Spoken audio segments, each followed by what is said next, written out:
Bismillahirrahmanirrahim. Assalamualaikum warahmatullahi wabarakatuh. Salam sejahtera buat kita semuanya, sahabat cari di mana berada, dari Sabang sampai Merauke, dari Pulau Miangas sampai dengan Pulau Rote. Semoga selalu dalam keadaan sehat walafiat dan dalam lindungan Allah Subhanahu wa Ta'ala. Pada konteks kita pada hari ini, teman-teman ya, kita akan membedah fakta di lapangan. Mayoritas seruan tumbuh liar di media sosial tanpa komando resmi dari aliansi mahasiswa, buruh, ataupun ormas. Bagaimana kita akan melihat fakta di balik gedung DPR yang menjadi lautan massa dan lagi-lagi seruan keras bubarkan DPR yang menggema di jalanan. Pertanyaannya, apakah ini sekedar teriakan emosional, organik dari publik yang muak atau ada tangan-tangan gelap yang sengaja meniupkan api? Jangan lupa teman-teman, sejarah mencatat Indonesia pernah mencatat bahwasanya di era Soekarno yang membubarkan DPR hingga Gus Dur yang mencoba membekukan MPR DPR. Isu ini selalu panas, selalu berulang, dan selalu syarat dengan resiko politik. Bedanya kali ini hukum jelas. Undang-Undang Dasar 1945 melarang presiden untuk membubarkan DPR. Artinya, tuntutan ini secara konstitusional itu buntu. Lalu kenapa tetap menggema isu dibubarkannya DPR? Karena bagi publik, bubarkan DPR bukan sekedar solusi hukum. Itu simbol krisis legitimasi, simbol kemarahan, simbol jarak yang makin jauh antara rakyat dan wakilnya. Yang menarik teman-teman, elit DPR malah menanggapi dengan merendahkan. Ada yang bilang orang yang teriak bubarkan DPR itu adalah hal yang tidak senonoh ya. Artinya perkata yang tidak senonoh yang tidak harus diucapkan oleh seorang wakil rakyat yang duduk di DPR MPR, yang itu membuat publik bereaksi dan membuat publik tersinggung terkait hal ini. Nah, reaksi semacam ini justru memperbesar atau memperlebar jurang, menegaskan bahwa suara rakyat dianggap remeh. Jadi kita akan bongkar beberapa analisa terkait apakah bisa DPR dibubarkan. Berikut analisanya. Dari beberapa temuan yang dikaitkan dengan isu pembubaran DPR. Yang pertama adalah teriakan bubarkan DPR yang selalu muncul di depan gedung DPR. Itu bukan sekedar retorika spontan. Itu adalah frame politik yang memadukan kemarahan publik terhadap kebijakan tertentu, simbolisme tempat, dan amplifikasi media dan medsos. Kemudian secara konstitusional, Presiden tidak punya kewenangan membubarkan atau membekukan DPR. Aturan itu eksplisit pada Undang-Undang Dasar tahun 1945 pasal 7C. Artinya, jalan hukum normal untuk membubarkan DPR tidak tersedia kecuali melalui amandemen konstitusi. Contoh kasus historis Soekarno tahun 1960, kemudian Gus Dur tahun 2001 memperlihatkan dua hal.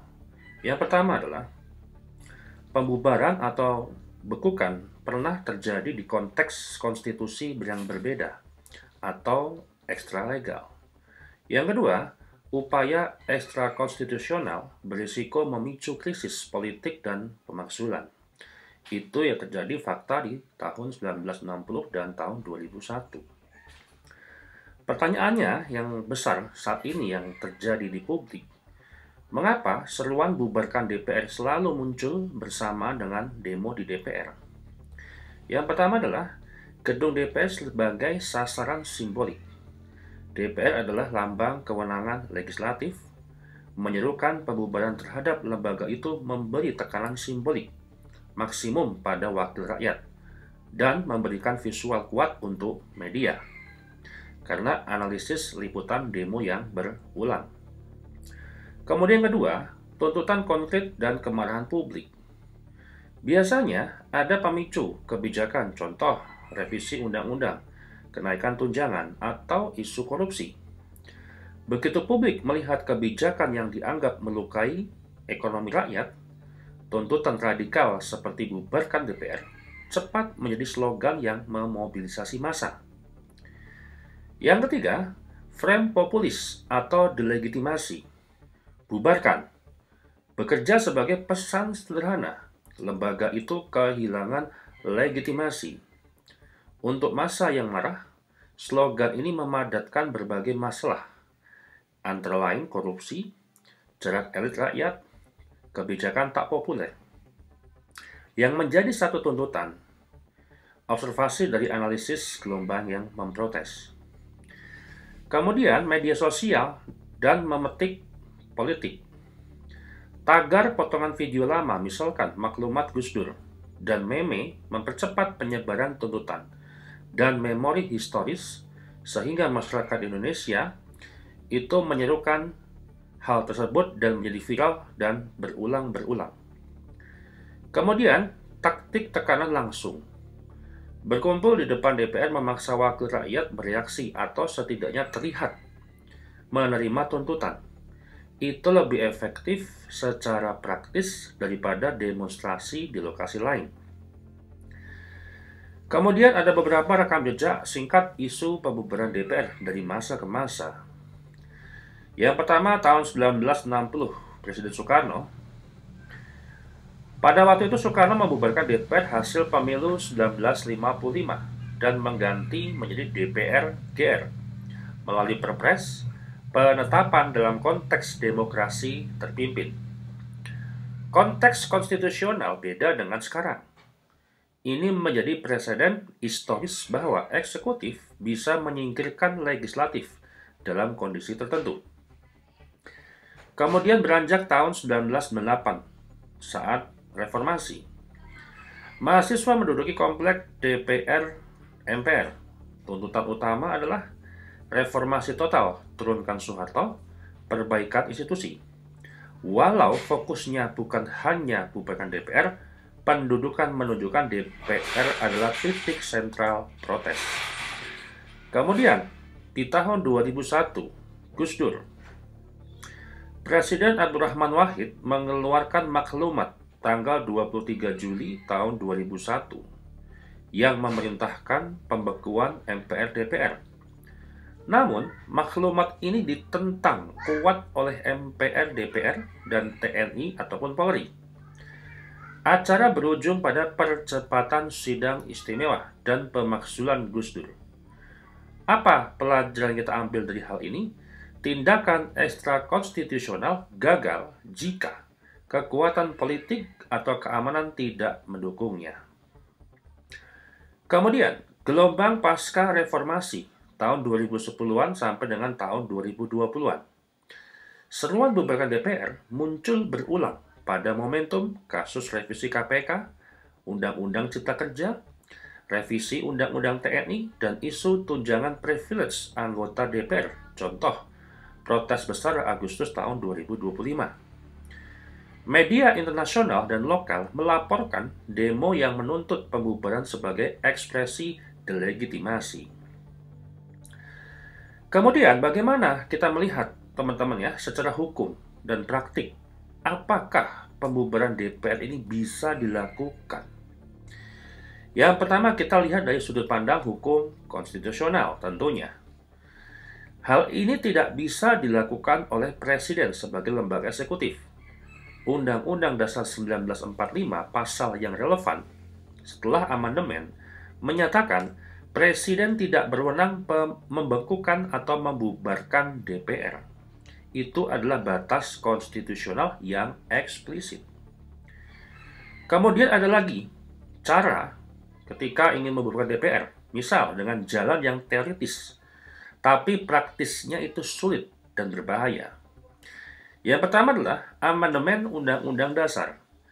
Secara teoritis mengubah ketentuan, misal menghapus pasal 7C, adalah cara hukum untuk membuka kemungkinan pembubaran.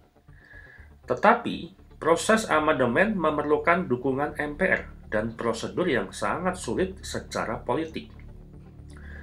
Nyaris mustahil tanpa konsensus politik besar. Kemudian yang kedua, resign massal atau tekanan partai, atau disebut juga sebagai pemilu ulang. Secara praktis, sangat tidak mungkin semua anggota DPR mengundurkan diri serentak, dan juga tidak ada mekanisme nasional untuk pembubaran paksa oleh publik. Hal ini dianalisa hukum dan praktis politik. Kemudian, ekstra konstitusional, dekret, campur tangan militer ataupun kudeta. Pernah dicoba Soekarno dan Gus Dur dalam kondisi politik yang berbeda, tetapi mempunyai resiko yang sangat tinggi. Krisis konstitusi, kemudian perpecahan TNI dan Polri, kemungkinan peralihan ke rezim otoriter, dan legitimasi internasional yang runtuh. Gus Dur misalnya segera dipaksa lengser setelah maklumatnya karena tidak didukung kekuatan politik atau keamanan. Kita melihat kesimpulan hukum dan politik. Secara formal, tidak bisa kecuali melalui amandemen. Secara politis, bisa terjadi hanya jika adanya kegagalan total mekanisme demokrasi melalui revolusi, kudeta, atau konsensus politik besar yang mengubah undang-undang dasar. Semua skenario itu berisiko tinggi dan bertentangan dengan prinsip rule of law. Kemudian, apa yang terjadi dari opsi-opsi yang disebutkan tadi, risiko dan konsekuensi bila menuntut pembubaran lewat jalan non-konstitusional? Yang pertama adalah instabilitas politik dan keamanan, kerusuhan, korban jiwa, dan gangguan ekonomi. Kemudian, keretakan demokrasi, peluang otoritarisme. Sejarah menunjukkan tindakan ekstra konstitusional dapat membuka jalan bagi otoritarisme atau intervensi militer. Kemudian yang kedua, efek kebalikan, legitimisasi elit. Jika akses gagal atau memicu kekerasan, publik bisa kehilangan dukungan, sementara DPR justru menguatkan posisinya sebagai institusi yang dihormati kembali oleh birokrasi dan keamanan. Ini adalah sebuah analisa daripada peristiwa Gus Dur yang tahun 2001, teman-teman ya. Kemudian, bagaimana rekomendasi strategis jika tujuan inti adalah akuntabilitas dan reformasi? Dan bagaimana cara efektif selain menuntut pembubaran? Yang pertama adalah tekanan politik terukur. Tuntut pembatalan kebijakan spesifik, misal pencabutan kenaikan tunjangan, revisi undang-undang. Berarti ada mediasi antara pemerintah, DPR, dan rakyat dengan tenggat dan mekanisme monitoring publik. Publikasikan bukti dukungan massa. Ini akan memberikan sebuah bukti efektivitas tekanan isu fokus di beberapa aksi. Kemudian, kampanye elektoral dan pemilu lokal. Konsolidasi suara pada pemilu berikutnya, ajukan kandidat alternatif, dorong mekanisme radikal, akuntabilitas di DPRD jika tersedia. Kemudian, litigasi dan audit publik. Pakai pengadilan, KPK, audit publik untuk menelusuri kebijakan keuangan DPR dan publikasi hasilnya. Membuat argumen legal dan bukti publik lebih kuat, dan ini mengembalikan kepercayaan rakyat. Kemudian, konsolidasi gerakan sipil dan edukasi publik. Ubah kemarahan menjadi tuntutan kebijakan yang terukur, dan jalan reformasi institusional dengan transparansi, pembiayaan politik, aturan etika. Apa yang kita ambil dari demo besar yang diadakan di Jakarta kemarin hari tanggal 29 Agustus, bahwa seruan bubarkan DPR adalah gejala. Ia menandai kegagalan kepercayaan publik terhadap legislatif dan reaksi terhadap kebijakan yang dianggap elitistik. Namun, secara praktis dan konstitusional, menuntut pembubaran itu jalan buntu dalam sistem hukum saat ini kecuali melalui perubahan undang-undang atau aksi ekstra konstitusional yang beresiko tinggi. Oleh karena itu, kalau tujuan adalah untuk menghadirkan perubahan nyata, strategi yang lebih rasional adalah menekan DPR pada tuntutan kebijakan yang spesifik, memperkuat kontrol publik lewat mekanisme demokrasi, dan membangun agenda reformasi institusional, bukan untuk mengejar pembubaran sebagai akhir semata. Kemudian ada beberapa analisa terkait seruan bubarkan DPR itu adalah sebuah hal yang murni organik persepsi publik atau ada indikasi oknum. Dalam hal ini persepsi publik mengatakan bahwasannya secara organik mayoritas seruan muncul tanpa organisasi formal, dan itu menandakan mayoritas cermin daripada kemarahan publik. Bagaimana dengan indikasi oknum? Ada pola serupa di protes sebelumnya, omnibus, pilkada, namun belum terbukti koneksi langsung ke dalam demo ini. Kemudian bagaimana persepsi massa di media sosial? Dominan sebagai cermin kehilangan kepercayaan dan frustasi yang menumpuk, bernada emosional dan radikal. Sikap resmi DPR mengambil posisi defensif dan mengecilkan isu, menyiratkan keterasingan dari rakyat. Singkatnya, kalau dalam hal ini gerakan seruan bubarkan DPR tampaknya bersifat organik mayoritas, dipicu frustasi nyata publik.